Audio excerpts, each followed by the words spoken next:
Into the podcast brought to you by Sorare. I am Andrew Laird, even though I sound a little weird today. It is me. You can find me as Lairdinho on Sorare, joined as always by Andy Black, who's Black on Sorare, and our special guest, who was like, I don't know if I'm really that special, but it's always special. Jimmer, welcome back to the podcast. Yeah, I'm not special. Oh. I just like talking to you guys a lot. So, well, I was speaking individually with you guys about similar topics, and I'm like, why wouldn't we just all get together and talk on a computer and have hundreds, maybe thousands of people watch it too? And it seemed like such a good idea. No? Oh yeah, I'm here. I'm here for it.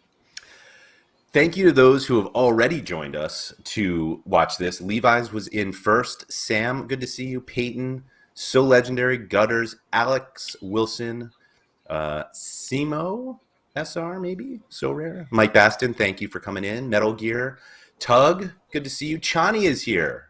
All right, it's late there too. So thank you very much for those of you who have joined us, whatever time it is, where you are. Guys, I really didn't want to talk about all the stuff that was happening before today, but I also really, really wanted to talk about it. And then Sorare came in and just saved the day today. Did you feel any differently about Sorare yesterday as you do today? Honestly, what are you talking about? I'm talking about, I was going to try to drop something, but I can't even think of like one of those things. Would it be? I mean, like different, like the news today, like everybody was excited about whatever the news was today, and it was just like a Thursday to me. I mean, But this happens like, every Thursday. What happened today? Come on. They didn't do anything. I mean, they announced a calendar and a new legend, or at least another version of a legend that we already have. Who is it? Cannavaro. We now have Juventus Cannavaro and Real Madrid Cannavaro. Okay. Tug's That's exciting. Yeah, Tug summarized it perfectly. I'm so happy they finally listened to all the complaints and fixed them in 2 days. Yeah, to answer your question from my side, Andrew, I would say I feel a little differently. Like, it's always good. It impacts you, right? When the whole community is kind of down, they're reading all this stuff, it kind of gets to you, right? You're thinking this is moving in a negative direction just because of the way people are talking. And then the announcement today feels better, right? It totally redeemed himself. Yeah. So like, I don't know, and my long-term kind of vision of it doesn't move the needle necessarily. It's all these kind of like expectations that I expect, I think that they're going to do along the way. We were talking about a handful of these things, like specialist in limited, right? Special, or not in limited, but in challenger and champion. And that to me is awesome. Like it's just solidifying where it's going to keep going to me. And then like raising rewards, they're obviously didn't do that to me in reaction to the past week, but it makes me feel a little better after feeling a little worse. But in the grand scheme of things, that's like a very small little lever. I think you put it really well with having that long-term vision or long-term, I don't know, just thought process with the project or the game versus thinking of it more in a smaller scope. And I've meant to give a shout out and kudos to the way that MLS Card Guy puts it sometimes, because I listen to Sorare in the States, mostly the baseball side, but Sorare really tends to be moving in the right direction. Like they're going the way that we want them to go in most situations. It's just like sometimes it's a bumpy ride, and sometimes it's crap happens. Stuff happens, and they might miscommunicate or do a poor job at fixing the issue or whatever. But they're typically moving in the right direction. Otherwise, I wouldn't be here. Yeah, I think that's a good point. I think it makes me think back to one of the So Far So Rare podcast when Nellis had Shriram on, and he was saying from like the investor point of view, like you're not as involved in the day to day as like the players are, and so you see So Rare kind of introduce all these changes, and you're like, wow, they're moving really fast, and all the users are like, you haven't done anything in forever. Yeah. And yeah, it's all just kind of like the perspective of like where you are. And obviously we're involved every single day. So like every day that something doesn't happen, it's like another day has passed since we had an update. And it's just like, yeah, but like sometimes there's just time where you have to do your actual work. Like you can tell everyone what you're going to do, and then you actually have to go do it. And like while you're doing that work, you aren't telling everybody a new update because you're just working. And like I think that it's like the community response started to come off like, no, we want to find out every day what you're working on. And like obviously that's absurd, and it like started to feel that way. And I'm just glad that the announcement finally came out, because now people can be like, oh, they were working, even though I have a feeling we wouldn't want to know what they're doing every single day. You know, I don't need to know what Nicholas is having for lunch. Yeah, and not only that, but like if they talk about everything they're doing every day, that stuff's going to change, right? They should be figuring out things that may not work based on feedback from whoever. But you know, if they say we're going to do this, like a good example is the progression bar, right? Probably would have been better for them to never say anything about it. Yeah. Although, Well said.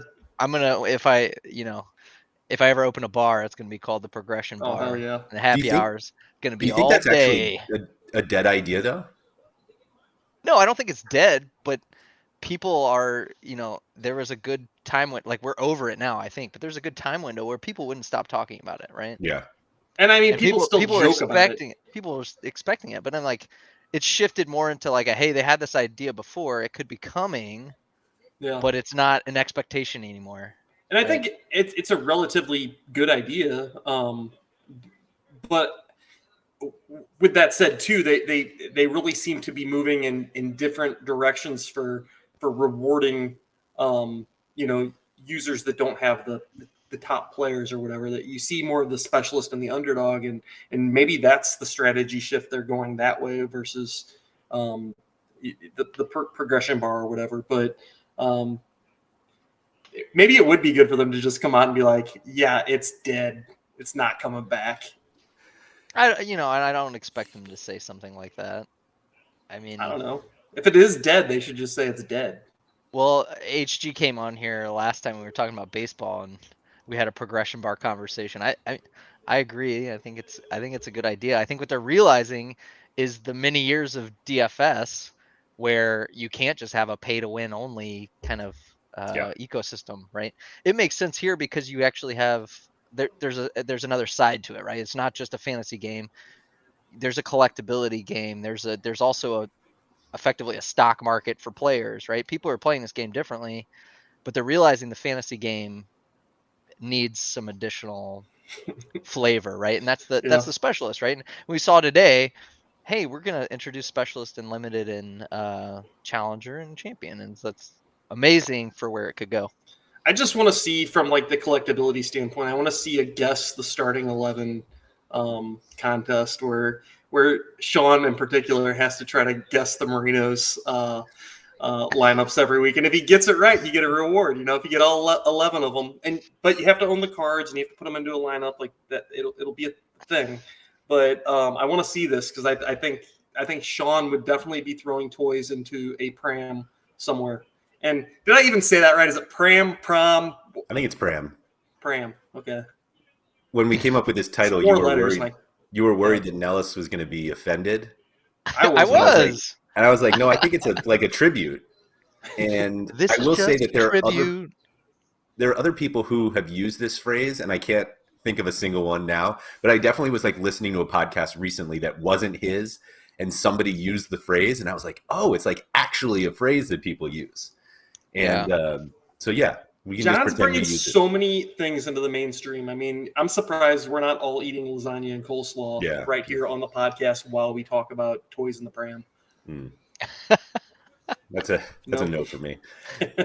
So I think one of the funny things about everything that happened before today, meaning this week, everything happened before today, is I think I asked different people, I was like, so what do you think were like the issues that people were upset about today? And everyone had like a different thing. That like we had a whole conversation. We talked to our boy Trip and B, and I was like, what is the problem? And he's like, oh, it's the relegation lover stuff, buying, inside I info. thought he was mad about communication. And I was like, well, then it went to the communication. And everyone's like, no, it's the flooding of the market with all these new teams. And they were like, no, it's the rewards, obviously. And it's like, can we decide? Like, and it felt like everyone finally was like, there's just too many things that are the problem. And that's like why it seemed like negativity hit like a high this week. And it's like shocking how good the announcement was today based on all of those complaints. Like, I think It didn't fix any of those. that's not true. We got more rewards, and I think the flooding of the market. But did they fix rewards? Maybe. What does that even mean? More. It means more. It means more for some people. Other people, it means there needs to be better rewards at the top. Yeah, better, more, whatever. I just better, more at the bottom, more at the top, more. I think more in the middle. Yeah. the overall theme is I deserve to be rich. Yeah, like immediately, like yesterday. Mm-hmm. But no, I think the announcement of like we've boosted rewards did sound very temporary. And so like I don't know how that's going to work. I think part of it's temporary because they're just waiting for more teams to be reintroduced, like new cards to come out, because that's how we like replenish the rewards pool.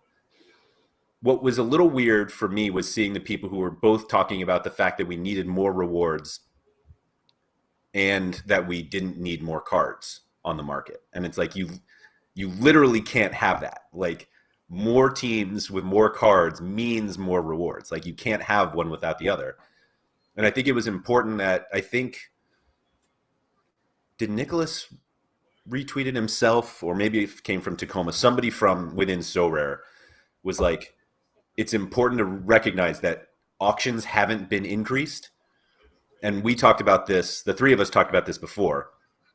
Andy apparently figured this out right away and called me and Jim a moron for not figuring this out. But I would never use that word. Everyone saw like, oh, they introduced all the League 2. Is it League 2? Duh. As opposed to League 2, which is the third division in England. But anyway, they were like, all these new cards are coming out today, and everyone's like, oh, they're flooding the market. And it's like, well, the number of auctions is actually staying the same.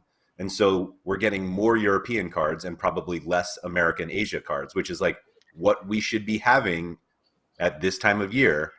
Because if they wait, then everyone's like, oh, now we're only getting 2/3 of a season out of these new cards. Like nobody's ever like happy about this, but like I thought that was important that we're like the number of auctions are staying the same. So like while there are like different teams represented, like we're not actually getting like a flooding of new cards, I guess. Yeah, and one of the big things that you guys talked about on the strategy show that kind of hit me about like how good that was versus how bad it was we're getting new divisions. Like that's one of the huge things that keeps people playing this game. They're addicted, right? You play All-Star, you win an Asian reward, a tier 3 Asian reward. You play All-Star again, you win a tier 2 Asian reward. You're like, oh, maybe I'll build a team there, right? And then you keep going. And now we have a whole nother division for that, right? And so it's like, yes, they will be involved in global. Yes, they will be in U23. But as Sean talked about, that was always the plan from the beginning, right? Like this shouldn't be a surprise that there's going to be more cards that will be eligible for those tournaments.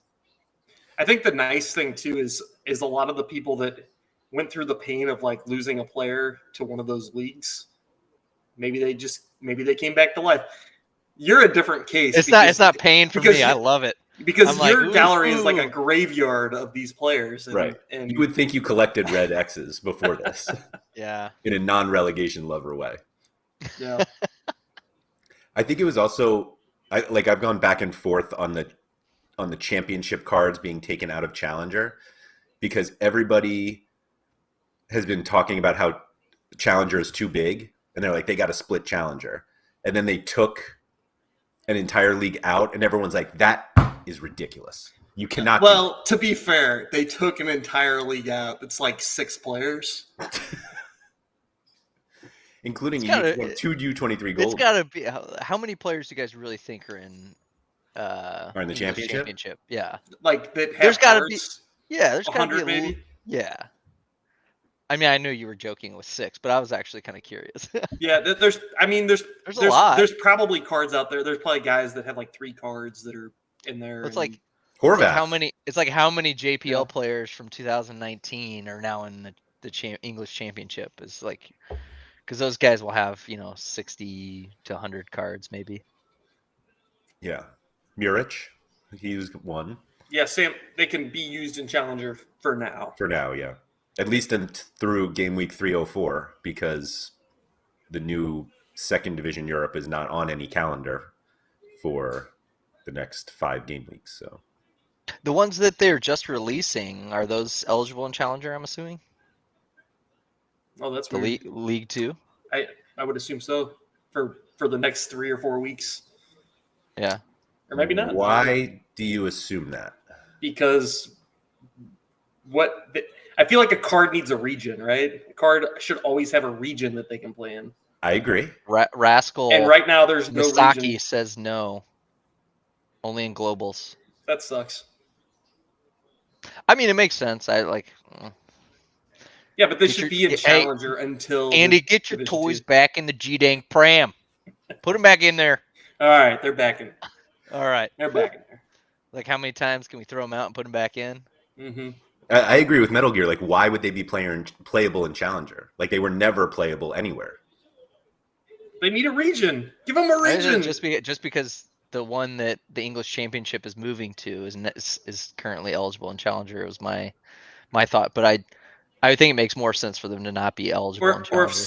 Sorare wants to make buckets of money, just open Division 2 now and start selling those cards because the best ones, there will be a premium on them and they'll sell for a lot of money.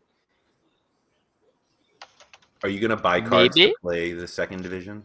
I need to see, like, I need the lineup builder to like show me what cards like what teams I can build there so that I know what I need to buy. But yeah, I'm gonna buy something if I need to buy something, and I definitely am gonna need to buy something. I don't know what yet. I haven't done the math. I've already got a D2 squad, boys. Oh man, look at you! All right, let's hear their names. Can you say all? No, their I names? don't know. Nope. Can't tell you. I mean, I could tell you a couple, but like it's only a couple. I was just, like from this beginning of this year, I was just buying super rares that were I've said it before, the high FIFA potential rating, and they were like in these English Championship, or not English Championship, but they're in the Champ Europe leagues, and then they just got moved to the Division 2 teams. But the offers are coming in. I bet. That's the nice thing about the offer system, because it kind of is like, hey, this guy might be all right. Yeah, I had a nice one come in through Lamkel Z. Ooh, That one really got me yes. excited. Woo, he's back. He'll be back for about 2 game weeks, and then he'll be gone. Did you guys ever see the Bud Light commercials with Leon? Sure. That's Didier Lamkelzy. That's him. I mean, that is him to a T. Isn't he only like 24? He's pretty young, yeah. Right, he was always eligible in U23 for like 2 years, and was like, this guy looks like he's 35. Yeah, he looks like he's been U23 for like 2 decades. Yeah, he's like bald and has all sorts of wrinkles. What was the announcement that made you the most excited? Was it the specialist within Champion Europe and Challenger? Yes, not because I'm gonna Well, I will play it because I play Challenger now and I play Champ Europe now in limited, and I just lose. But Not anymore, though. no, I probably still will. But what got me more excited was just that it's probably going to come to rare. It's probably going to go to super rare. I think those are big moves. I'll be honest, that was not on my radar of things that Sorare was going to be doing. Like, I've heard you guys like chatting about it and talking about it. I didn't think we were anywhere near close to them doing it. I don't have a challenger or champion limited team, and now I'm thinking about just like, for some reason I'm talking about building them. So that like the depth pieces can play in specialist. I don't know. Maybe that's just the most ridiculous thought, but like I think that I'm gonna do that. Wait a minute. You have 183 limited cards, and you don't have a challenger or a champion limited. No, team? I have some, but I don't have a team. Yeah, like I have Sven Coombs, I have Jordi Alba, and like Memphis Depay, but I don't have a team. Do you have 50 of them each? Like, I don't get it. How do you have 183? Have you seen how many Fred Emmings cards I have? Oh, that's a good point. Close to 100. Close to 100 Fred Emmings. That's amazing. Mike Bass. And that is not, I'm going to tell you guys right now on stream, that is not insider trading.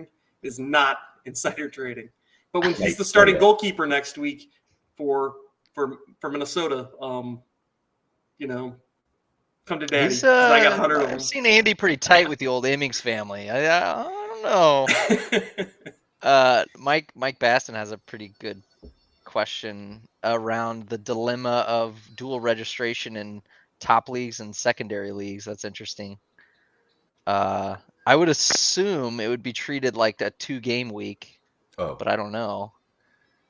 Like, so they're on like the parent team and that's what his comment says. Yes, so it's like if he which game scores if he sits the bench for like the first team and he doesn't play, but then he gets minutes on the second Division 2 team. So I'm fairly certain that the answer is that Opta will not update his team within that time frame. Like if he's on the second if he's listed on the second division, then you can enter him in the second division. So the answer is that it's kind of broken and it'll work because it's broken. Well, it's not that it's broken. Maybe he'll just only be eligible for one team. Right. It's whatever team at the start of the game. Eligible for, yeah, okay. And Sorare will reflect whichever one that is that Opta is updated. Kind of bone to pick. They only reflect Opta. Why do we keep minting Fred Emmings cards when he doesn't play for Minnesota United? He plays for their USL or MLS Next Pro team. Because I don't think he gets re-registered. Because they know you're going to buy him. That too. Also, Black, are you aware of Jizz Hornkamp? Oh, I got the number 1 Jizz Hornkamp. Oh my Numero God! Uno. Yes. Isn't there a unique? Some would say you're a Jizz hoarder. Wow. Some would say that. Yeah. Have you seen my Cums collection? Yeah. This is why we have Jimmer on.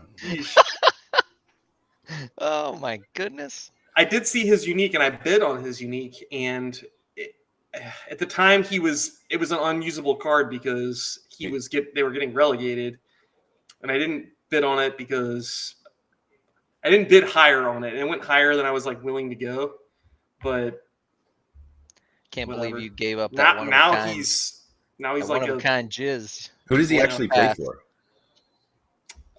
He got signed to like a championship team, right? Like wasn't it like Nottingham or something? Was it Nottingham? Not Nottingham. They're in the Pram. Was it Birmingham? I don't know. Gotta look it up now. Yeah. So in terms of like the stuff that they introduced, because Surface was bringing up how he thinks it's weird that they had an Underdog 50 and an Underdog 45. And what's funny is that we were having this conversation yesterday that like, is 50 too high? Because they're like, some of the guys you can get in there are pretty good. And 40 is like really low. And when they go to 41, then they're just kind of dead. And like 45 would be right. But like 50 is also nice because if they get out of 50, then like if they do well and they go over 50, then like theoretically you could use them in real competitions. I don't want to call them, well, yeah, I'll just call them real, but you know what I mean. And it's funny to me that instead of being like, we've decided on 45, they're just like, just take both. Just why not? And that almost felt like hey, we complained enough and now they're going to fix it. And they were just like, have whatever you want. Just go nuts. Take your specialists in champion and challenger, and just we'll have it all, and we'll just see what happens after that. But I'm here for it. I love it. Yeah, the danger there is that, like, I would assume they're just kind of like experimenting with it, and they're like, oh, does 45 work better? Did more people like submit teams in 45? I would think probably not, but I don't know. But the danger is like, oh, now everybody's expecting 2 underdog leagues. I think and then when they take one away, the toys are going right back out. Right. The problem was they increased it to 50 and they removed the goalkeeper. So, like, having to have a goalkeeper, and it just, like, I don't want to say it made it too easy to submit a team, but, like, I don't know. You look at the quality of some of the teams that are going into Underdog, and it's just like, that's a pretty damn good side, side of 4 that you have there. It was funny just because you were like, I don't have to buy a crappy player. And I felt like the point of these were like making the crappy players more valuable. That like, oh, I don't need a crappy player. I have plenty that are just crappy enough. I have lots of guys with L15s from like 45 to 55. So like, there's always guys kind of fluctuating into that range for me. I don't know. It's just like the type of guys I buy, like Michael Bradley's, and but I think he's over 60 now. Yeah, so, he can't. Yeah, no, no. we're good. Yeah, he's He's not on an one. underdog. He's on one. Just the name of the competition, I think, like you mentioned it on the strategy show too, Laird, but it's like a 50 average guy typically isn't a guy who is, the guys you're going to play aren't averaging 50. They're just guys that are really good that are having a slump. Yeah, I mean, I'm just looking at the guy who won last week meaning last weekend, had Ansu Fati, Kamavinga, Delict, and Taylor Harwood Bellis. The most expensive Underdog lineup how of all much is that Underdog team? Like, that's like, crazy. What if they, instead of score restricted, like this would be really complex and probably bad, but the Underdogs being a Ethereum average and not a score average. So it's like, I don't know what that means. like you can only play players worth 0.035. Oh, or less. I see. Oh, Yeah. an Ethereum average. I see. Yeah. Or whatever. Like true losers. I just don't. I mean, trust obviously, it. really, yeah.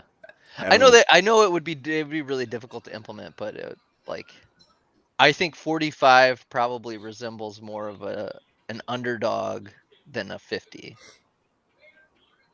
I think that's fair. No, I agree. And I also agree with Mike Baston here, who thought it would be better to have regional underdogs rather than regional specialists. And I'll say, give me both. I don't know why we have 2 underdogs. Just give me an underdog and challenger. So many competitions. Like, There are. Then we have real decisions to make, boys.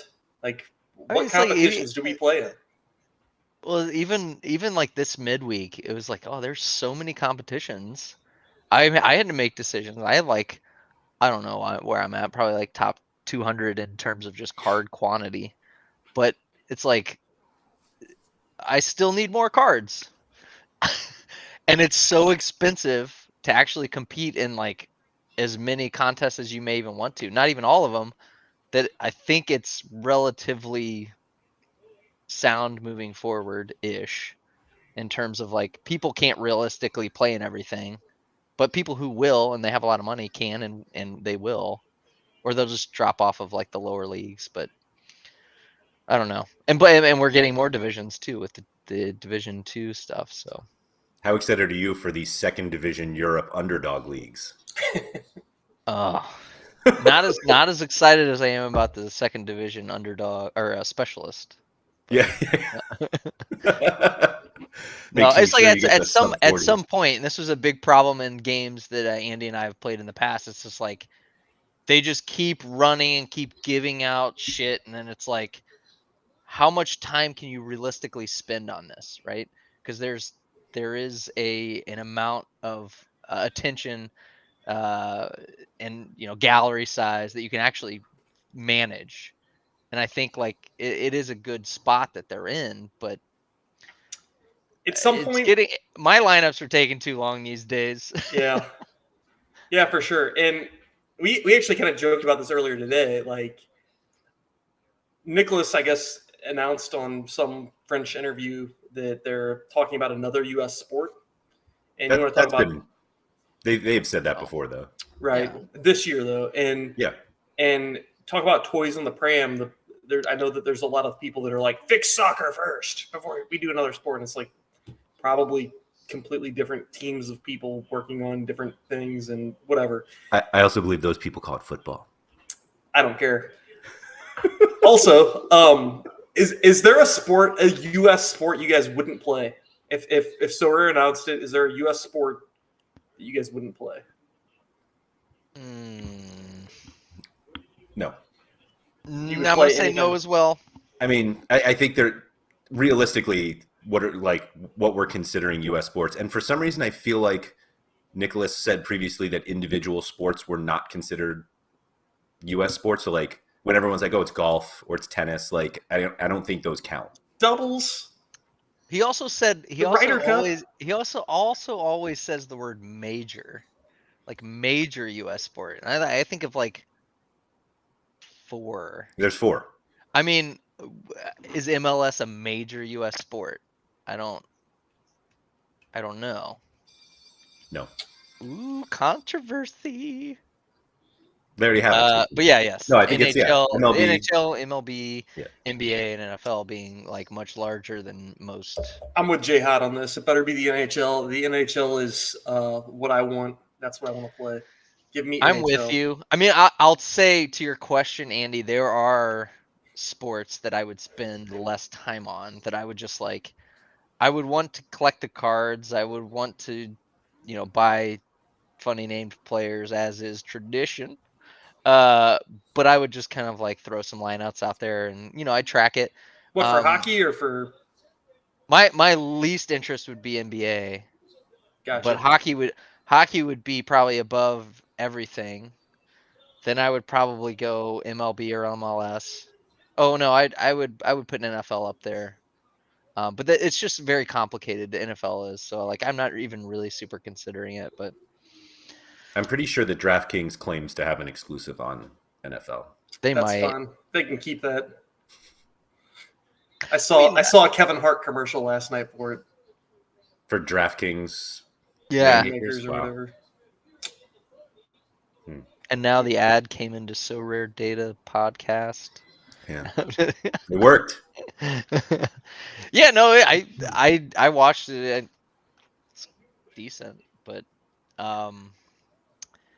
yeah, it would be great for So Rare to have NFL too, if they're gonna be a leader, right? Eventually. Yeah, I think you make a good point though, that like there's just not enough time. There's just not enough time. And so and then you have people who are like delegating their galleries or whatever, and like hiring people. I think people like some of the bigger managers have talked about hiring somebody to manage their gallery or things like that. And that's a realistic thing that probably is going to happen, is already happening. But we call them like, scholars, don't we? No, scholars. Not the term. I'm going to be a scholar one day. No. Yeah, I think from what I've seen from baseball is that they are not, the plan doesn't seem to be, let's get everyone who plays soccer to play baseball and those people to play whatever we come to next. Like, I just don't think there's as much crossover between soccer and baseball yet, or not even yet. Like, I don't know if that happens. Like, obviously, like we are here, there. We've all bought baseball cards, but like, I just don't, I think it's just a separate audience. And so how do you guys think baseball's doing overall? I think it's doing well. I think you don't think so, Laird? I I don't. think it's doing well. Like it's an expectation thing. Like if you think that it was going to come out of the gate thriving, the one thing that you said about like the crossover, that's really all they have right now. I don't think they've really penetrated people who only care about baseball that much. I agree. And that's a problem, but that's also a potential growth thing. That's a big problem with like crypto games. It's like, oh, they haven't even marketed yet. Wait till they market. They'll be huge. I think I've heard that before. Yeah, but Jeez. like it's at like a whole different level, the money they have. So I don't know. I've always considered 2022 of baseball a trial, right? It's like a beta. I And think it's like only I think it's people fair. who are in the so rare sphere will know about it. And like they'll fix their scoring system, which seems to be relatively decent already, but they'll fix that. They'll get into rewards. They're not too concerned about it. And then like coming into next year, they'll ramp up marketing or whatever. It still is a challenge because there's still this crypto gap, but soccer's done pretty well. Soccer football has done pretty well in onboarding people who don't care or don't know anything about crypto and they love this game. And I think it's very possible for baseball as well. So That's a great question. Is Top Shot still in beta? I don't think so. everything is beta. If you play video games these days, some of the top video games that stream on Twitch are in beta, and they've been in beta for years. It's genius. I think I described it just like that today to somebody, that I was like, this year is beta and 2023 is really when Sorare baseball is going to try to take off. Yeah. I think No, the problem is that baseball was not a good second sport. No? Like, I think the audience for baseball is too far removed from the people who play NFT style anythings. And I think a difference, and Sorare can't choose the timing of like when other leagues decide to like come on board. But I don't think that, like, I think basketball would have made more sense because of Top Shot, as weird as that sounds, because it seems like lots of people look at Top Shot as an absolute disaster. But it just seems like that there was enough of an audience who was already comfortable with NFTs, and they were like, oh, but we have a game already, and here it is. And I feel like baseball was just a bit of a jump for the second sport. But you also like the whole collectible side of this Mhm. game that Sorare is saying it's a collectible first. Well, I don't know if they are behind that anymore, but like a big thing they were communicating early in Sorare was it's a collectible card game, and then there's this fantasy thing that you can Yeah. play and win more. They still of it. do that. But you want to collect it, Free right? to, free to play collectible game. Right, and then like that's fair. Like they have to have that stance in terms of some legal related conversations and stuff like that. But when it's a second sport, it's like if you're looking at collectability, what sport would you go to? Yeah, that's fair. Baseball. So I don't know. I don't disagree with you fully, but I just think that I've always considered it a beta. I think the expectation, if you were like, I'm going to jump into baseball and I'm going to buy the first cards and they're going to go to the moon, it was probably a bad expectation. There's a ton of risk in it. There's a ton of risk in soccer, what we're still playing now, but baseball even more so. It's totally immature. Nobody knows, and I still have confidence in it. I'm not worried about it, and I think they're doing well. I mean, it's a fun game. I've seen It is videos. fun. I've seen It is videos fun. of you, Laird, being excited about baseball again. I'm watching baseball. It's exactly what they're advertising to the MLB to say, hey, let's license you. People will start watching baseball more. It's working. I'm watching more baseball now than I have in the last 2 years. So Yeah. So I that's why I say I think it's going well. I watched some of the Rays game last night because I had McClanahan, and I was sitting there like, what am I doing? Why? What am I doing? I don't even watch baseball. you won't catch me doing that. Watching a Rays game. Come on, what are you doing? Yeah, Rays. I have MLB TV and Yeah. everything. Mullen. It's like some of the best experience. I've never done it. Like I've played fantasy baseball, but it's always like roto leagues where it's like across the whole season. But I've never had the experience of watching a starting pitcher and caring about how they perform in terms of like outside of the outcome of the game, right? Like if you're watching the Cardinals, I'm a Cardinals fan. If you're watching the Cardinals, obviously you want your pitcher to do well. But like every single at bat, you're like, oh, it's a strikeout. Yeah. And you're like, if you're on the leaderboards, it's like, so when I'm making my lineups, I'm like, oh, who's pitching that last day of the game week to really enhance my experience, right? Because if you're close and you're like, oh, I got my pitcher to go, it's like, man, you get to watch this pitcher. You get a great experience. Just like, unless they blow up in the first inning and you're like, no, I have just the like dumbest... your goallie conceding in the first 5 minutes. That's you're true. Like, that is a good comparison. Shut the laptop. I'm out of here. I bought like the worst super rare pitcher just so I could get into that division. It's Daniel Lynch. He's a pitcher for the Royals, and you know the Royals are terrible. And I had him going 1 week against the Dodgers. It was like away to the Dodgers. It's like the worst possible matchup. But I was like, gets me into the super rare division or whatever. So I played him, obviously. And it was a really fun sweat. It didn't matter. My team was awful, and I didn't win anything. But it was a fun sweat because he ended up going like 5 innings, and he didn't give up any runs. But he left the game with like 3 guys on base. And they brought in a new pitcher, and he got out of the jam, and I was like fist pumping. Like, it's like the dumbest thing. And it wasn't even my guy, but it was like somebody came in and got him out of the jam. He gave up no earned runs, and I was just like, yes. But I don't know. I get where you're coming from. Like, I think that it totally translates really well to like a fantasy experience. Mm-hmm. There's a term that was used mostly in DFS called the late game hammer. Yeah. Where like if you had like one of the guys in like MLS was always like get one of the West Coast guys. So like if you're behind, at least you still have the late game hammer. And the funny thing is that like it doesn't make them any better of a play. It's just like your sweat just lasts longer. In fact, they might be even a worse play, but you're like, oh, but they're playing late. So I got that going for me. Nice. And that's how it feels like having guys like today we have Atlas playing tonight. And everyone's like, oh, all the games are done. Like, we're good. Look at the standings. And it's like, we got Atlas coming. You know who plays later than Atlas? Santos? Yes. Oh, no. Yeah. This is like my Super Bowl. Yeah. That whole like late game hammer. Was that what it's called? Or what was it? Is it late game hammer. Late game hammer. To me, that like is a huge like exclamation point on like this topic for this podcast of keeping the toys in the pram is like people always forget how much fun they're having, right?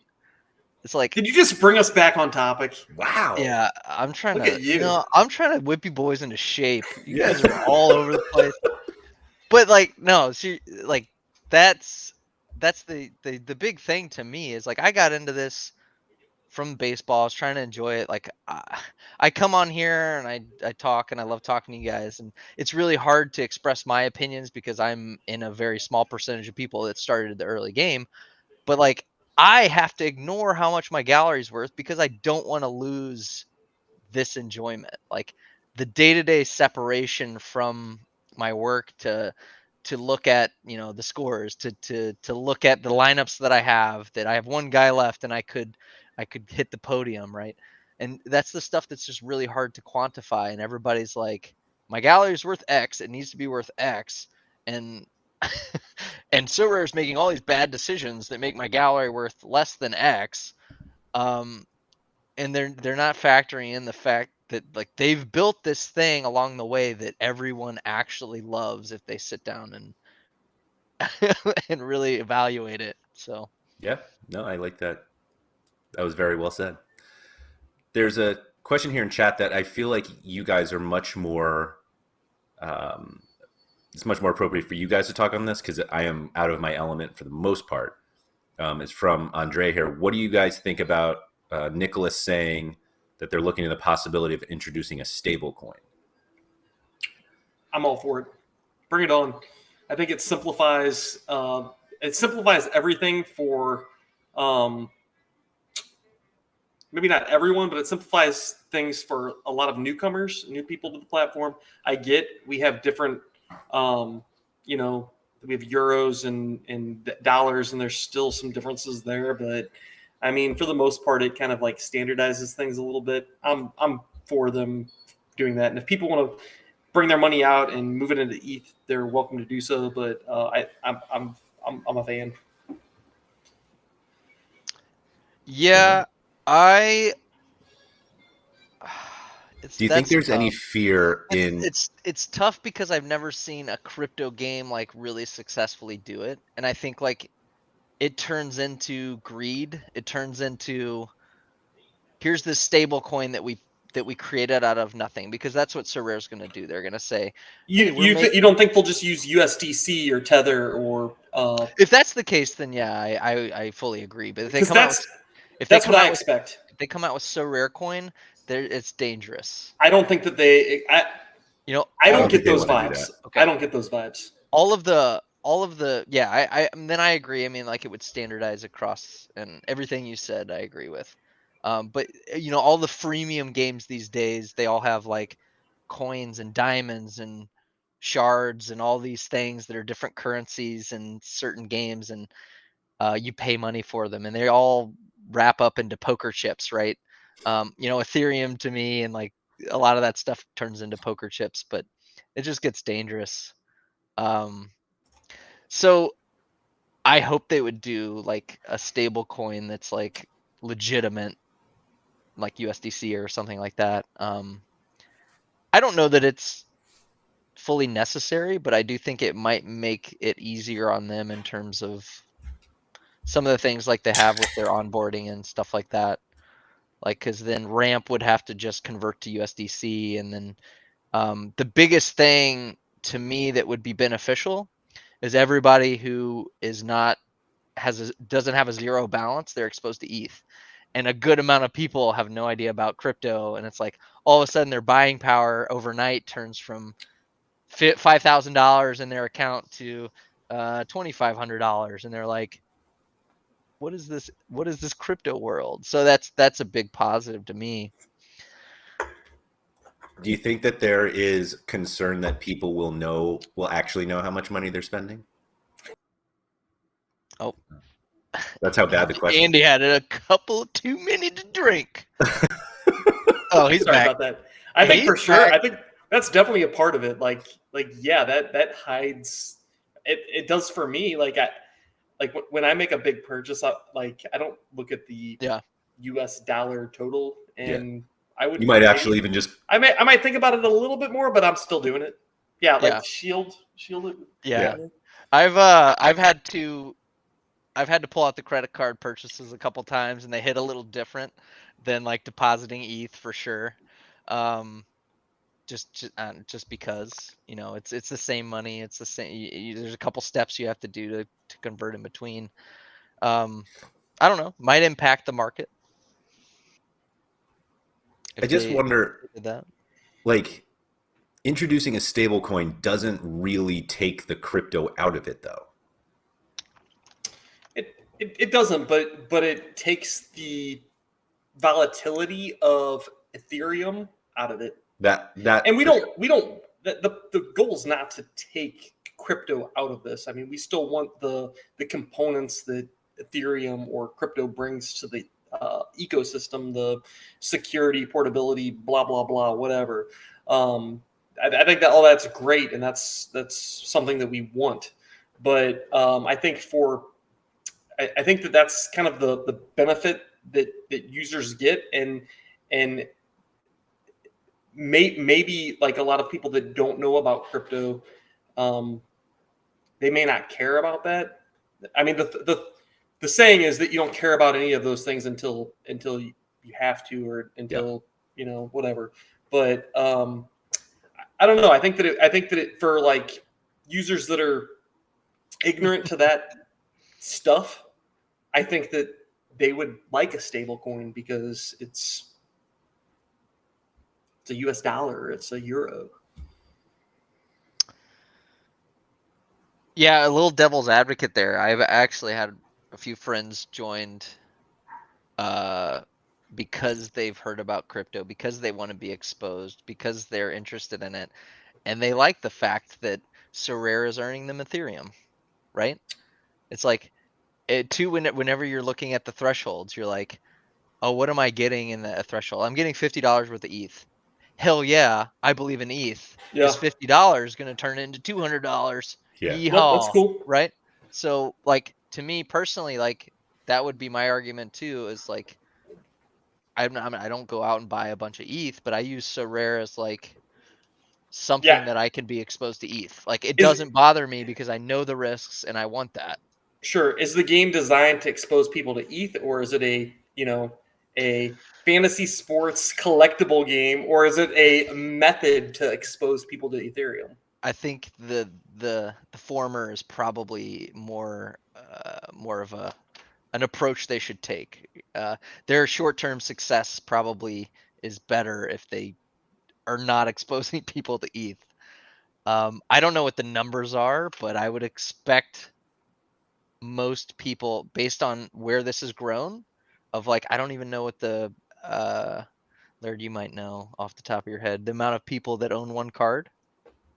It's like just under 150,000. 150,000. I would say a solid percentage of those people are not crypto people. And maybe I'm wrong.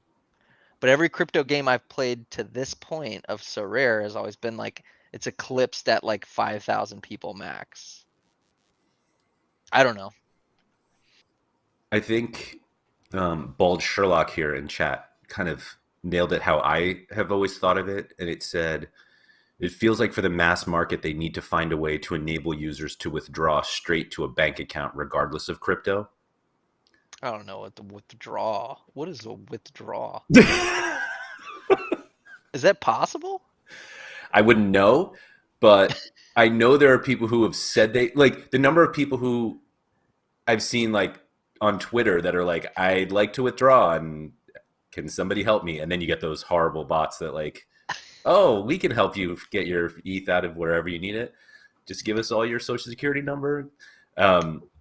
But hey, I do feel I like, saw a tweet where you said Ethereum. yeah, but I do feel like they're like, I don't know if introducing a stable coin makes that process easier. It's just, you know how much money you actually have, but like, Oh, two. well, Oh man, he's back. Oh, we did lost. I we don't all know what crash? We're all happened there. back. Yeah, we're all That was back. fun. Sorry. Oh, I'm just not take sure it easy over if there. it makes it easier to like. I think that process needs to be easier. Of like, how quickly can I get my money out? Like, isn't that really the concern? It's important, but what's most important right now? Did we change Yeah, positions you did. on the screen? Yeah, you Okay. switched on the screen. Oh, we're the what's that show with a whole bunch of family and a bunch of people? The Brady And they're Bunch. like, yeah, Brady Bunch. We're the Brady Bunch. I would agree with the point that that's necessary. I also agree to your point, Laird, that USDC won't change. Like, whatever service is converting it, Ethereum to and USD doesn't matter. US stablecoin is not going to make that easier. I agree with you. Until there's a service that they have that's like Ramp or MoonPay that they have that allows you to withdraw that directly to your bank account, that's what's going to make it easier. Yeah, like I realize that it like for me, and I know you, Jim, have kind of been in the crypto world for a bit. Like it's a pretty simple process for us to come in, come off, to move money in and out. For others, I do realize it's probably not the simplest thing, and I think a stable coin at least takes you a step in the right direction, because I guess then Sorare is not really having to act as an exchange. They're just, maybe they are. I don't know. You still have to exchange the stable coin. It's just it's like there's no difference really. Right, but it's at least it's 1-to-1. It's not like I don't know if that's an actual. Not necessarily. That's fair. That's fair. And you're not wrong. Everybody hopes USDC is 1-to-1. Yeah, and honestly, most of the stable coins never are. It's like off by a hundredth or thousandth of a percent. Yeah. But my point is I think it makes the on-off process simpler, possibly. I think that the simplicity there is that you actually, like, if you're moving money, you're moving 1,000 USDC and you know it's $1,000 versus Yeah. I'm moving 0.5 Ethereum and what the hell is that? Right? Like, And last night it was know. a lot different than it is this morning. Yeah. right. But I mean, there's like MetaMask and all these other things, like they'll easily show the conversion live with Ethereum and things like that. Yeah. But did you take that as they are replacing ETH, or just we'll have both options? Like somebody brought this up previously. I think it was Marketability actually I don't know if when he was talking to Nellis or somebody, he was saying that the biggest problem that they're going to have if they're like, hey, we're getting rid of ETH, we're going to USDC or whatever, is you're basically forcing people to sell their ETH that's on the platform. I mean, you just do it over a period of time. But like, what if I don't want to sell my ETH at all? Or Then- like they're deciding what the immediately conversion rate is? Immediately rebuy. Yeah, I mean, I think it's one of those Are things. you gonna pay for that? It's one of those things they'd have to give some runway for. They'd have to say, hey, in 2 months, Yeah. we're going to be converting all of your ETH to USDC. If you want Ethereum, withdraw it from the platform. Yeah. And that's what they'll have to say, because yes, they would just convert it, in my opinion. Do you think that And I also don't think. And I think toys would be in the pram for sure, no matter what. Yeah, They could give a year's notice. they would stay in the pram? Oh yeah, for Huh. sure. Wait, they would stay in the pram? I thought they'd be on the floor. Yeah, that's I what don't I know was how it thinking. all works. Yeah, I Oh. don't think Andy knows what the euphemism, or it's not a euphemism. But it's Oh, if that's a euphemism, we're Yeah. pedophiles. Yeah. Incorrect wording. Apologies for that. Yeah, I don't know where I was going with that. That threw me off. Oh, well. It threw everyone off. Mm. Depends on the type of toys, I guess. Oh, now. Oh boy. Here we go. All right. So, based on the new tournaments and all this stuff, since obviously we're always going to want more, is there anything that they didn't have that you're like, oh no, we should have this too? Somebody mentioned already the Underdog in the regions. I have one idea that I think I've shared with you before, but I'll let you guys speak first if there's anything else where you're like, actually, this would make sense too. I mean, I want shitulars everywhere. but Yes. We'll That's never. a good idea. Yes. We'll never get it. We'll never get it. It's okay. Never say never. I agree. Never say never. It makes so much sense, though. It's like your Underdogs wrapped into a totally different way of enjoying a game. Like, obviously, they don't want people out there rooting to get low scores, probably, but it's fun. But sometimes you might be, yeah. Yeah. My answer to your question, Laird, is probably not controversial, but we've talked about it before. Cross-sport contests in weekly. And we've talked about how it won't work. Everybody's like focused on they're not normalized. Baseball's not normalized to 0 to 100, so it's going to be difficult. And then I was like, that's not difficult. You just have baseball requirements and soccer requirements. You say you must play a pitcher, you must play an infielder, an outfielder, and a flex. You must play Ooh. What if it was not a goalie, maybe. What if it was not a pitcher goalie. or a goalie? I think people would everyone would play pitchers. Really? No, I don't think so. Really? Well, I mean, a clean sheet. No. Oh, okay. Well, sorry. Pitcher or a goalie. That's what I'm talking about, avoiding this crossover of eligibility. Oh. Because it's not 0 to 100, right? But Like, I think obviously it you can play a bring an goalie. interesting. Obviously, yeah, but I think people would still play pitchers. Only because they can't afford goalies. That's the only reason. Sure. That's only because baseball cards are 13 cents. Right. I don't know. I think it'd be fun. Surely they will do that at some point. Like, Yeah, I mean, it makes sense. Like, I think they're clearly, to me, they're clearly kind of restricted based on the way that they've developed their. What, Andy? Sorry, keep going. I'm reading Oh, Scozier's okay. someone in chat was comment. Yeah, I thought you were trying to giggling. explain I to us thought what you were goes out the giggling pram at net little. for Yeah, Andy. I thought you were giggling at little old me. No. Shoot, I forgot.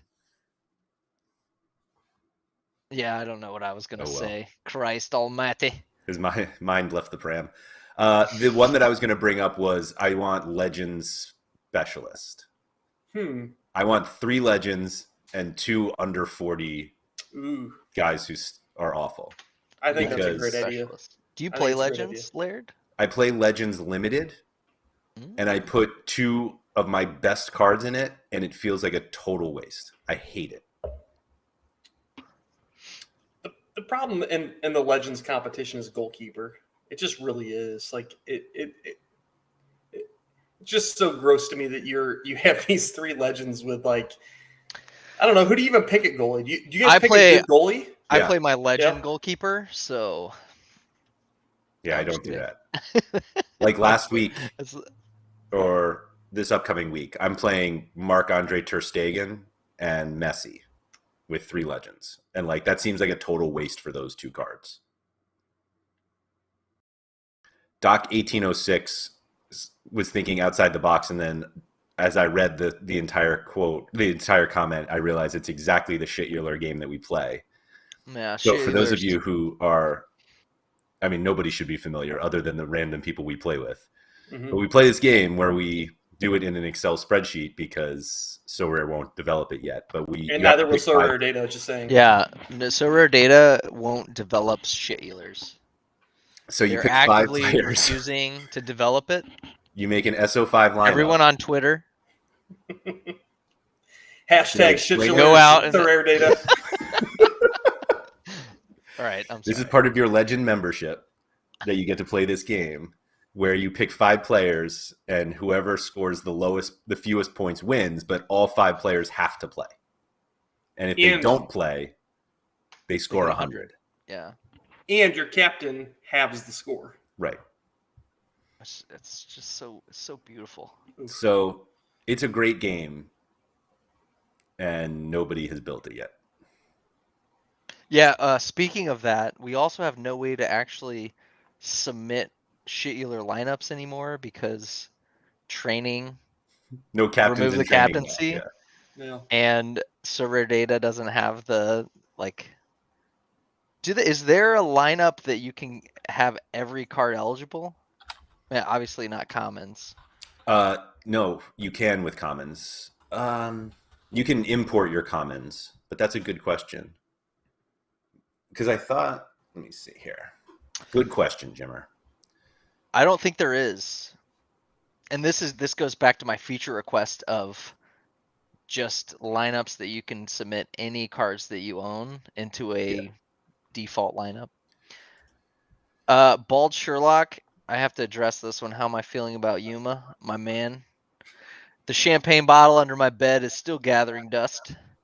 Hey, he plays in a second division though, right? He was starting this season. He started the last game.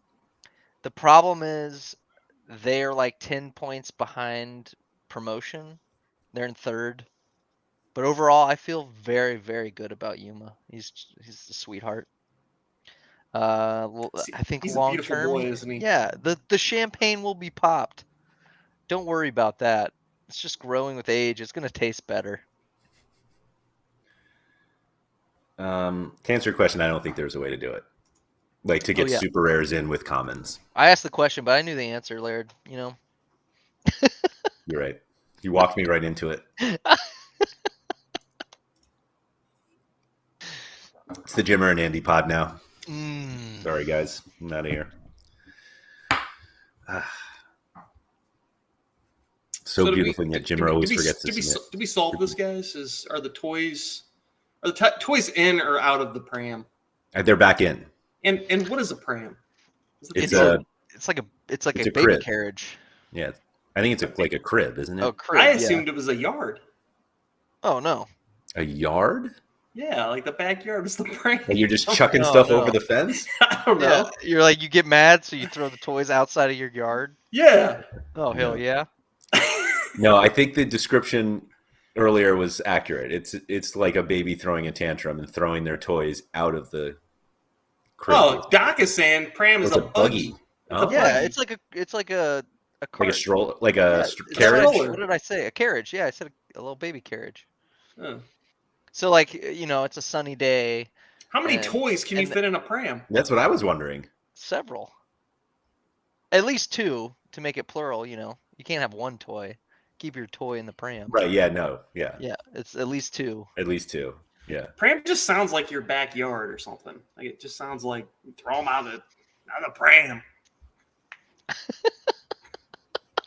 It's not throw them into the pram. It's not like I'm throwing my And toys also, how into could the it- backyard. How do you expect a baby to throw something over a fence? I don't think That's that, a good point. I don't know that Andy knew that the implications are like that there was a baby involved. No, I knew there was a baby. I knew there was Oh. a baby. Okay. Well, a toddler, like a terrible twos. Oh, you're saying you're a bad father right now. Is that what you're saying? Yeah, possibly. You put your baby in the backyard. Just like keep your toys in the mean- backyard. Yeah, or they were, I don't know, or they were putting them in the backyard. They were like throwing them out the window. Yeah, like overall in the topic, in terms of keeping the toys in the pram, I think there are. Ah, there we go. Oh, look at that. It's a Wow, mockingbird bassinet. those are nice. Yeah, that's what I think of. The old Right here with the big $4,500 Oh, here model. it is. 7,500. I just think of Mary Poppins right now. That's all I'm thinking about. Yeah, There we but go. I So would that's what we're say throwing the toys out of. I would say there's absolutely reasons along the way to question things, to be concerned, to be worried, and to be potentially upset. But reflecting on everything that's happened over the past few years, I think they've done a good job. And I You're think saying think big, think big. yeah, I mean like some of the feedback that's coming are like I don't have a Twitter presence, which is glorious. But it's like people think that some of this stuff happens overnight. And like if you've ever been a part of the company's growing and just like you see how slow things can be and you see and they're getting into that. It's like I don't know. To me, Sorare is all about how fast time is and how crazy, 3 weeks seems like forever in Sorare, but also the most important part of Sorare is patience. And it's like, let's have a little bit of that. Let's enjoy it. And let's not destroy it from the bottom up, right? Like, let's not create the downfall. Let's not have a self-fulfilling prophecy of Sorare because everybody thinks shit's going to hell, and when it's really not. And so I was talking to Laird, and I'm like, God forbid something bad actually happens, and how the community will react. It's like, man, whew. To that Black Swan event that Evaldo warned us about. Yeah, the years old ago. Grimmies, the Yeah, Gremlins. I think we have a little Evaldo connection right now too. Like, Oh yes. what are you wearing over there, Laird? Come on, show us. Steel City. All right. That's Still- right. A founding member, right? Founding member. That's right. Season ticket holder. I am. And they announce your name at every game, right? Every game. How many games you been to this year? 0. Yeah. Okay. Yeah. I honestly, how many season tickets do you have? 4. Okay. Maybe Jimmer and I should drive up and I've watch one of the offered games. Any game you want to go to. Okay. They've So had what like do $2 taco nights too. Like When's they, the next- $2 taco when's the- nights. Let's go. When's the next Yeah. home game? I have no idea. I'm gonna look that up right now. Yeah. When's the next taco night? It's the Oh, that's a better question. Yeah, that's a better question. I like Mike Baston helping us out here, describing the pram as a small human transportation device. okay. Oh, so they don't necessarily have to be a baby then. Oh boy, Just a small human. I feel like it's too small to expect that size human to throw things out of it. I don't know. We're not here to talk about prams anyway. We kind of are, though. Oh yeah, you get. That's You're the whole right. point. Yeah, it's literally the topic that we. Also, I know that the streams run a little over, but we actually did have a promise that we were going to make to all the listeners today. We're not going to end the stream until the last listener leaves. Isn't that what we? How do we know if they're still here? I don't know. But we did say that. We say a lot of things though, and Jimmer's I don't see anybody left. typing in chat right now though, so I think they're all going. Yeah, Jimmer's already gone anyway. I just typed in toys out of the pram into Google here, and they actually make shirts that say keep calm and don't throw your toys out the pram. Maybe I should have gotten that. Don't throw your toys in the pram. Oh, don't throw them in the pram. In the pram. Congratulations. Look at that. Everybody's building lineups right now. Huh. You know, off topic. What do you think No, we can't do that here. What do you think the experience is for a European building lineups? Like someone over in England or France, like compared to what we do? It's funny you say that. So I've experienced this once when I was over in France, and I actually did in the airport, so it didn't feel like that great. But it's funny to like, you have more information, but it's never actually helpful. Yeah. It's just more. But like we feel it with baseball. Like when we do baseball lineups, we're like, oh, we got to do baseball lineup, but it's early today. It's 3:00 in the afternoon.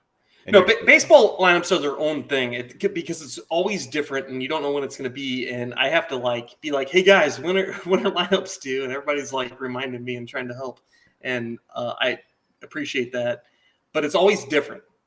But with soccer, it's called soccer now. Their lineups are like, what is that, like 10? No, it's like 10 or 11 a.m. for them. It's noon in France. Noon. So I just imagine a bunch of Europeans at their desk at work scrambling, making changes while their boss is asking them to do other things. Yeah, Bald Sherlock says the first hour of work every day is very unproductive. If I have to go into the office on a Friday, it's a nightmare. Gotcha. Yeah, that sounds right. Yeah, 11 a.m. in the UK. I remember when it was what was the original deadline? It was for us? noon. It was noon for us. It was like 11 a.m. and noon whenever the time changed, right? Same thing. What was it like for you? That's true. Yeah, I was unproductive. Yeah, it was like, what's the latest news? I'm gonna tinker this stuff. Mm-hmm. You build them the night before, and then so you know, the baseball deadline is in 23 hours from now. Okay, which is actually really late. Oh yeah, it's later. That's actually wonderful. And I might be going. I might be going to the Right. game that triggers that. Ooh, Cardinals and Braves tomorrow night, but I think it's a 7 p.m. start. Wow. Yeah. I'll send pictures. Where was the Jimmer invite? He's not part of the family. Wow. I'll be hanging out with the Immings.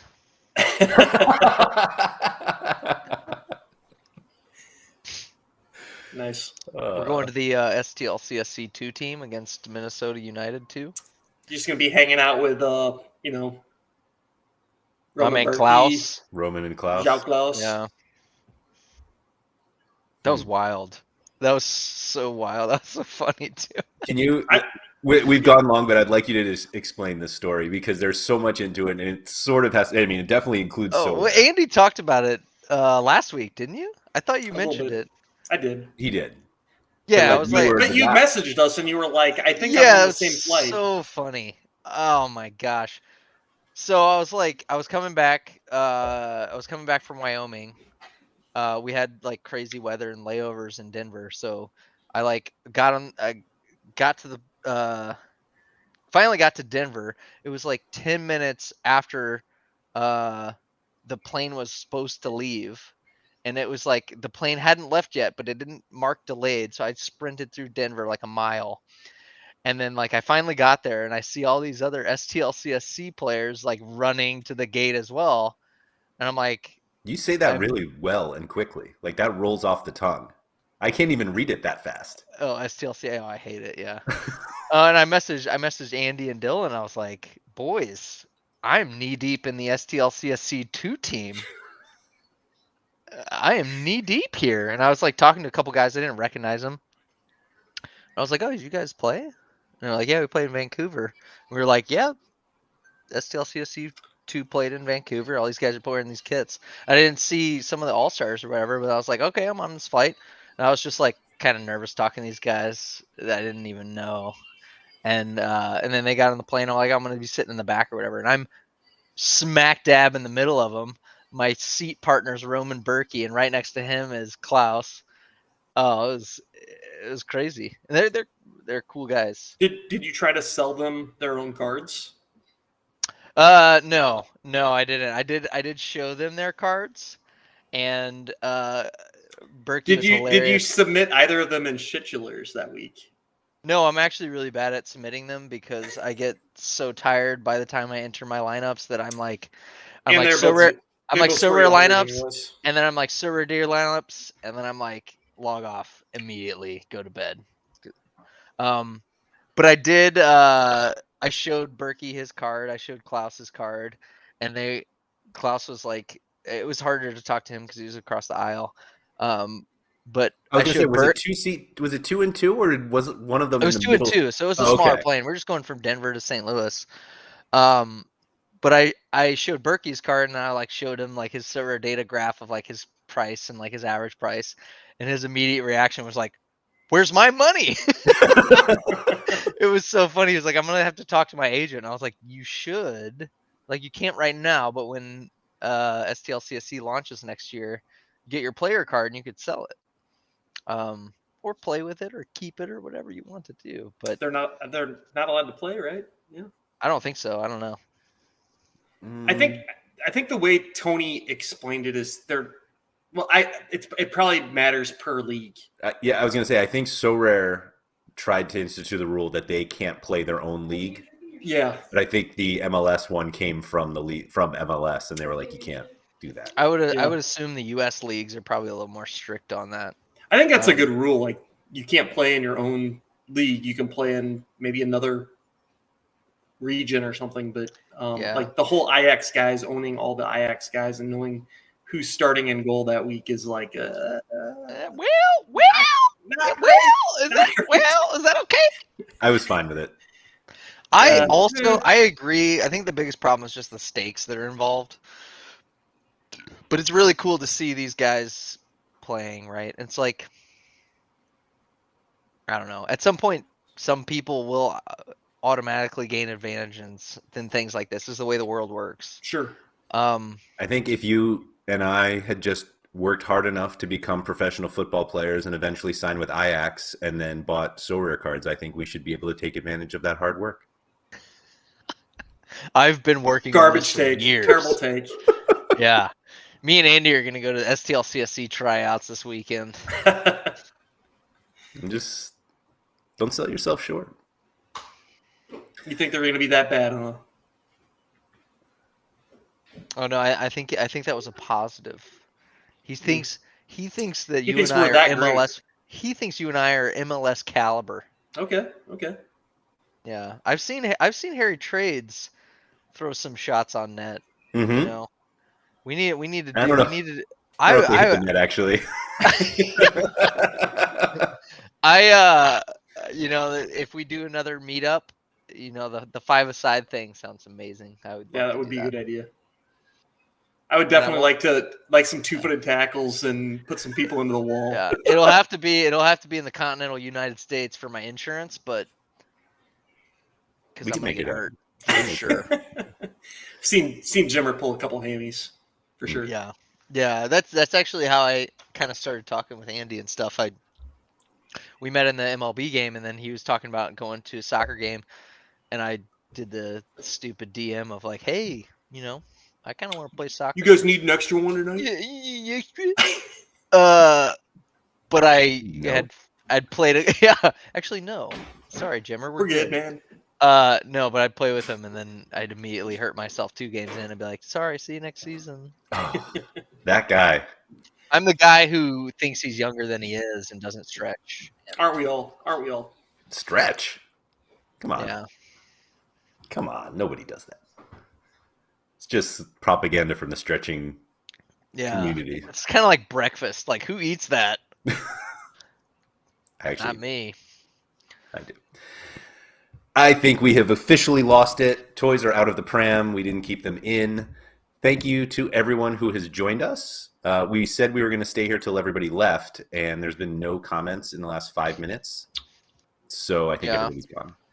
So thank you for the. I'm talking to nobody who's here, but for anybody who's still watching, thank you for doing that. If you guys would please hit the like button, that is always very helpful. And if you are listening to the audio version, we got one. So they're still listening. I have a history of giving away a lineup. Oh, Can I do that real quick?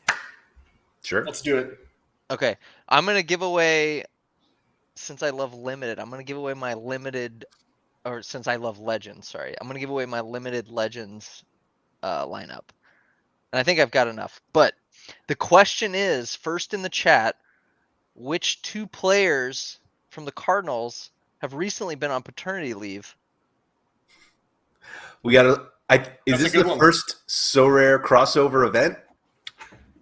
We've got a baseball question to get. I wouldn't be surprised if lineup. nobody gets it, because I think one of them may not have gone on. What's a Cardinal? Charlie Dunbar. What's a Good Cardinal? answer. I think Charlie's out. Oh, There you go, J. J Vic. Vic, hit me up on Discord, and I'll set you a lineup. You can pick whatever you want. All right. Congrats! Yay! Hey Vic, well That was done. fun. So yeah, thank you for everyone who's actually still here. But also, you could hit that like button still. Congratulations to JVic for winning this exclusive Legends lineup contest. Exclusive. That's right.